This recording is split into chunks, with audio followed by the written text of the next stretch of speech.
subatomic down to the underspace, a plane of existence below all realities in the Marvel Universe. And Hank has literally changed his biology. What it do, YouTube? Today we're reacting to Ant-Man vs. Atom Death Battle. I used to watch Death Battle like back when I was like 9, 8, around that. I loved them. Like I remember my most favorite one, right, was when I did it was like Atom Samurai. No. Afro Samurai versus Samurai Jack. That was one of my favorite ones. This episode is sponsored by BetterHelp and Mint Mobile. Oh, and by the way, we're just gonna get right into it, so let's just go. We're gonna react to the whole thing because I do not watch the things. So Ant-Man, Marvel's founding member of the Avengers. The Atom. I know that Atom is like really powerful, I think. So I might go Atom, but Ant-Man, he's been in the quantum realm, so he's been doing a lot of other stuff. DC's legendary Mighty Might.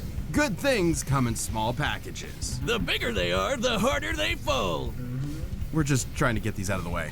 He's Wiz and I'm Boomstick. And it's our job to analyze their weapons, armor, and skills to find out who would win a death battle. Cannot wait.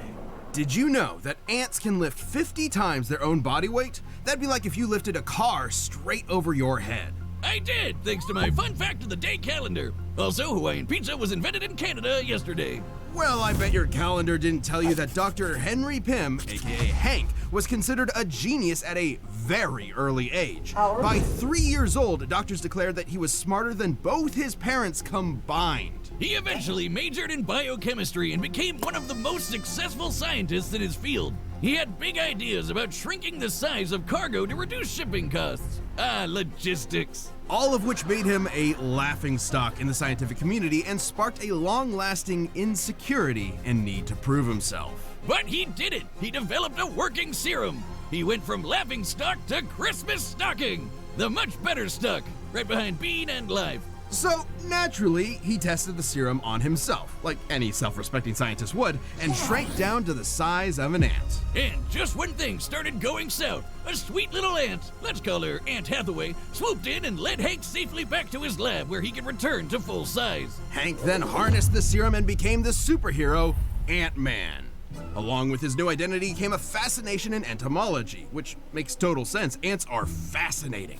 Did you know that ants can talk to each other in a bunch of different ways? Through touch, sound, or even sharing information by barfing at each other. It's actually called trophallaxis, and they're not barfing per se. It's more like passing food mouth to mouth. Gross! Hank figured out how to communicate with his new pets. Not by barfing, but by creating a cybernetic helmet that mirrors an ant's antenna. And he's even developed genuine relationships with some ants, like Ulysses' S. ant here. But he didn't stop there. Hank developed a lot of amazing tech like a stinger pistol that focuses his bioenergy into a stun beam, and image-inducing camouflage to mask himself as an ant. It worked so well it fooled Reed Richards, the smartest guy on the planet. He also built a suit that runs on that nifty serum he made back in his lab. It lets him shrink thanks to the newly discovered Pym particles, named after himself. Classic Hank. And the Pym particle is the key to unlocking the fundamental constants of the quantum mechanics at play here. They enable you to decrease the distance between atoms. However, in order to do that, he'd have to change the Bohr radius, the ratio of electron mass to the distance the electrons orbit an atom's nucleus. Well, of course. Like how when you make a bagel pizza, you can't fit the whole pizza on the bagel. Believe me, I've tried. It's too small. You just gotta put less on. Sure, Boomstick. So the Pym particles are actually displacing mass to an alternate dimension in order to maintain that ratio. Oh, it's like having a second bagel to put the rest of your pizza on. I get it. But if that were true, he shouldn't be able to punch with full-size strength if he has less mass. And he's definitely lighter, because otherwise he'd crush the sweet ants he rides, like Vincent Van Gogh here. His mass is being replaced with massless neutrinos, but that doesn't adequately explain how he can have less mass and seemingly more mass at the same time. Sure it does, Wiz. Trust Pym and his particles. Look at the guy. He's explaining the whole thing while wearing a lab coat. What's more trustworthy than that? You're the exception. You think you understand this? Oh, of course. He's small but strong. You said something about a boar, so I guess you wanted ham on that pizza, but I already made the pizza. Will you take that coat off? No. Ow. Regardless, there is virtually no limit to Hank's ability to shrink. He can go beyond subatomic down to the underspace, a plane of existence below all realities in the Marvel Universe. And Hank has literally changed his biology. He's rewritten his own chemical makeup to prevent anyone else from changing his size. And he's used PIM particles so much, he's now got an energy field around him that lets him change the size of people or objects on the fly. I'm gonna just put my guess in right now. Ant-Man wins. Touch by straight up. No, shit like that. I mean, I haven't heard Adam's case yet, so let's Firing PIM particles in the air. He's never shy about using them either. He eventually supplied his wife, Janet Van Dyne, with some PIM tech to become the Wasp, his partner in crime fighting. The two ended up rubbing shoulders with A-listers like Thor, Iron Man, and the Hulk to take down Loki. Ant-Man and the Wasp were actually the ones that captured him and pitched the idea of forming the Avengers. Unfortunately, Hank's insecurities started to creep back in, and he felt that if he wanted to keep up with the big heroes, he was going to have to think bigger. Enter a bunch of those PIM-powered alter egos like Yellow Jacket and Giant Man, where he can grow anywhere from 12 feet tall to so big he can enter the overspace, the polar opposite of the underspace. There he met Eternity, who called him Earth's Scientist Supreme. Something he won't let you forget. Hank pushed himself to these insane heights even though he knew the strain on his body could be fatal. But he simply didn't care and kept pushing himself. Thus, his greatest and worst creation was born, Ultron. Yep, all the... He created Ultron? I thought it was Tony Stark. Comic shit. Tin Man Tron was created by Hank, not Tony like the movies. But the mass murder butt thing turned out pretty much the same. Big swing and a miss there. The fallout from Ultron left Hank in a bad place, to say the least. His guilt made him feel like an utter failure, and that his best work was behind him. This led Hank to do unspeakable things. A real low-life move. And even though poor mental health doesn't excuse this behavior, it was clear that Hank needed help. He suffered multiple mental breakdowns, endured the physical toll of the PIM particles, and had bipolar disorder that went undiagnosed for years. So Hank finally did the best thing he could. He acknowledged his problems, got the help he needed, and committed to self-improvement. And with that help, Hank slowly started making things right. He rebuilt the West Coast Avengers, gave Scott Lang his blessing to become the second Ant-Man, and finally defeated Ultron. He created a backdoor Trojan infiltration code to defeat Ultron that was so advanced it went on to replicate and evolve all on its own to create a new species made up of artificial intelligence. They don't call him the god of modern AI for nothing. Hank has showed over and over again that he's an integral part of the Marvel Universe. Not just by ways of his scientific contributions or victories in battle, but by proving that heroes come in all shapes and sizes. Good one-liner. This episode is sponsored by BetterHelp. You don't type better in your question. I'm battle Ivy Universe, your average battle. Here for that. Ray Palmer was born your average human-sized person.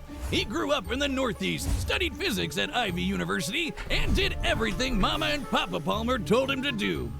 Probably. Everything was pretty typical for Ray until one fateful night when he took a walk to take his mind off a frustrating experiment and saw a meteor fall from the sky. He ran off to the crash and found himself a life-changing piece of a white dwarf star, and immediately started messing around with it. Who wouldn't? He discovered that he could focus ultraviolet rays through it and shrink inanimate objects. There was just one problem. When he shrunk things, they exploded. Every time. I do not see the problem. Sounds like he found a foolproof way of blowing stuff up. Case closed.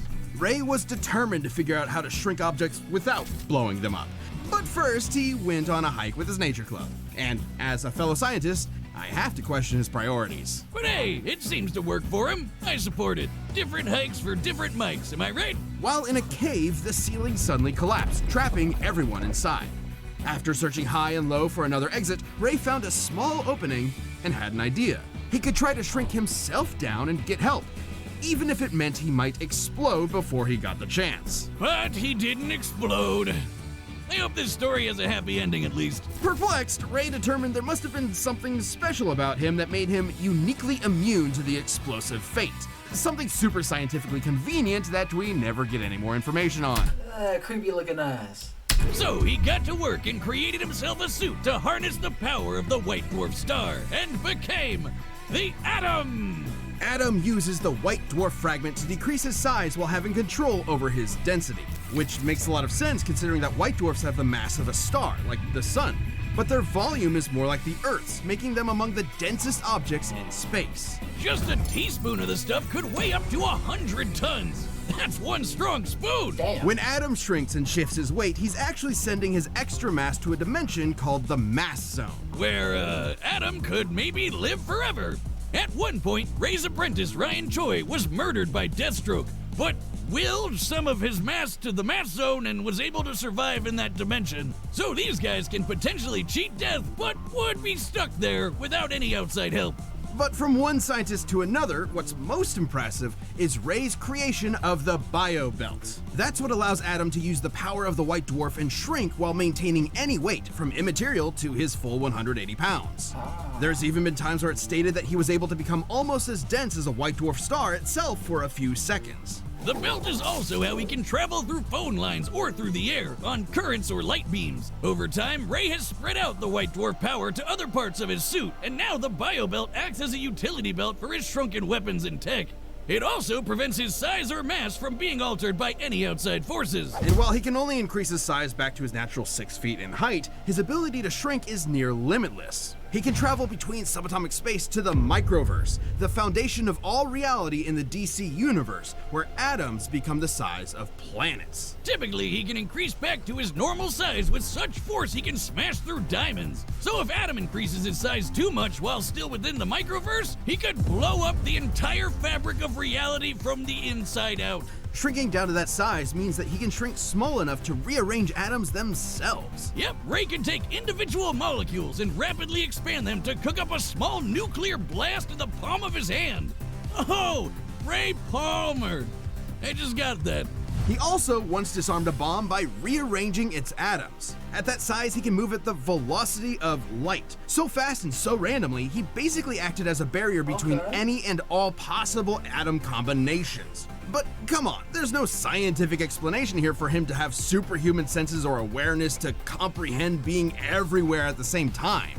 It makes total sense. If you're small enough, you can fit in almost everything, everywhere, all at once. Like how you can fit an entire pizza into a calzone, and then you have a whole pizza everywhere inside the calzone. Man, I get it. Science is pizza. No! Science is all I have! Why are you doing this to me? On top of all of Ray's amazing inventions and abilities, he's also got some more classic weapons like a laser blaster and a frickin' sword he used to fight a giant crocodile.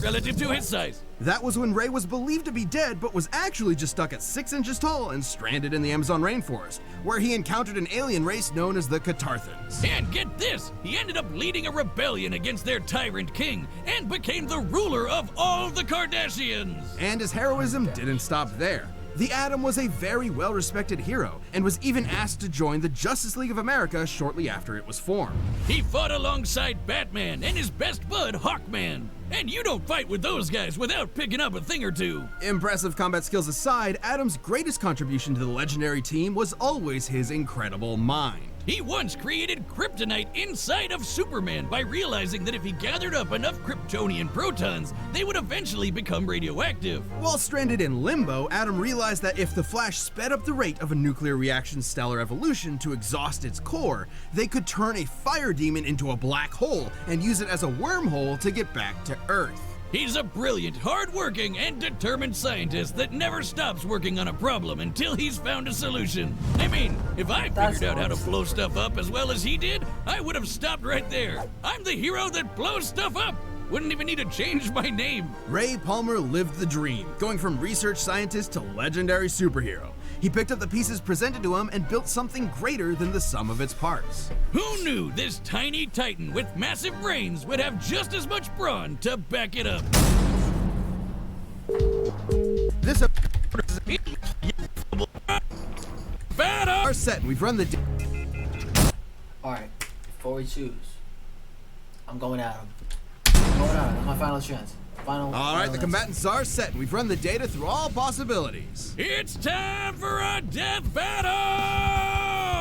What the ants, though? Picking at him, I don't care. You should pick on someone your own size, relatively speaking. How did you do this? It's laced with a particle I've never seen before. They're called Pym particles. And I'm Hank Pym, Scientist Supreme. You should have knocked.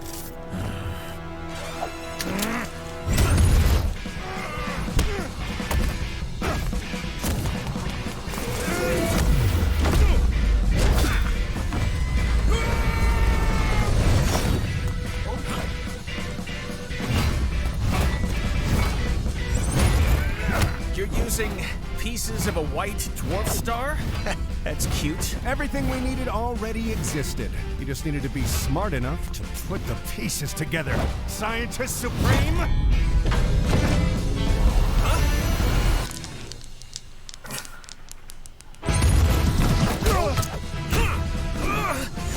Did you know that at any given moment, there are about 2.5 million ants under your feet? I mean, that makes sense, but why are you bringing that up right now?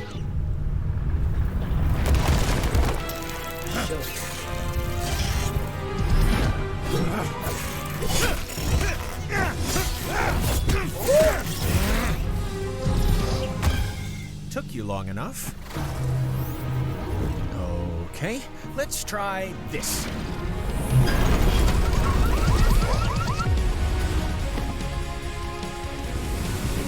I'll hack his belt. You lay low and let me know what you find. Huh? Nice try.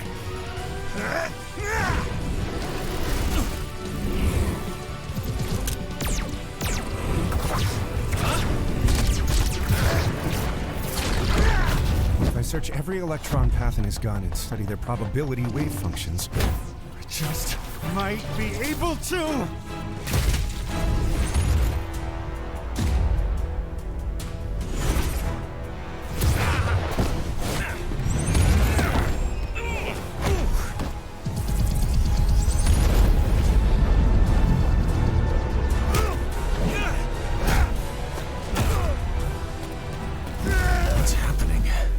Must be reaching his limit.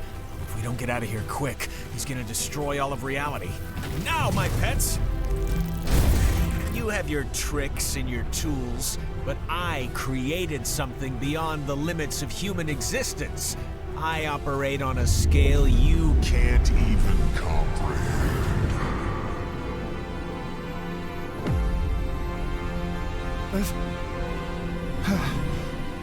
How? You can't be afraid to think big.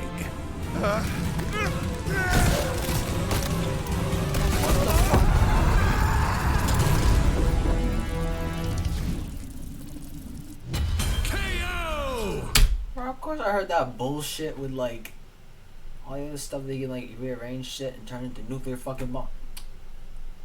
I should have stuck with my answer. Ant-Man and Atom both had many answers to each other's abilities and arsenals. Both were able to store various weapons at a shrunken state, both were trained in judo, and they both could obviously keep up with each other's ability to shrink at will. Though there was one small thing Adam couldn't answer to: the ants! Hank's bond with his pets lent him some small advantages, and Ray just didn't have enough anti-ant tools in his bio belt. But in Adam's defense, the fact that he could punch with a fist packed with all of his mass meant that a close-up fight, while small, would leave Hank with few options since he can only punch with his normal human strength. Even still, all Ant-Man would need to do is keep his dissed ants with the help of his insect confidants and devise another plan of ant-tack, something Hank has no shortage of. For instance, Ant-Man could alter Adam's size thanks to the Pym particle field he generates. Hank would just need to stall long enough to remove or disable Adam's biobelt, and he's had no trouble hacking enemy tech in the past. But even with the bio belt busted, it wouldn't stop Adam's ability to shrink, since the white dwarf power is contained throughout his suit. Destroying the belt only meant that Ant-Man could alter Adam's size. Whereas Hank has literally rewritten his own biology to prevent outside size alteration. And while Adam's abilities are definitely impressive, they are limited, and Ant-Man simply aren't, at least by comparison. Hank could always match Ray's size or just take the fight to the overspace where he would have the edge, both physically and mentally. The overspace can mess with the human mind, but we've seen that Hank can handle it. But if the Scientist Supreme is really so smart, why didn't he just immediately go up Adam's butt and blow him up from the inside? What's wrong with you, Wiz? Aren't you a fellow man of science? This is the meanest thing you've ever done to me. Adam sized up Ant-Man, but in the end, he was the one who had to say, Uncle. The winner is Ant-Man. Bro, that was... Oh my god. I hate it when like they talk like, oh man, he got I don't think which makes you change up your guess. I hate that. Alright, well, if y'all did like that video, go subscribe to Death Battle, and I'll see y'all later. Peace.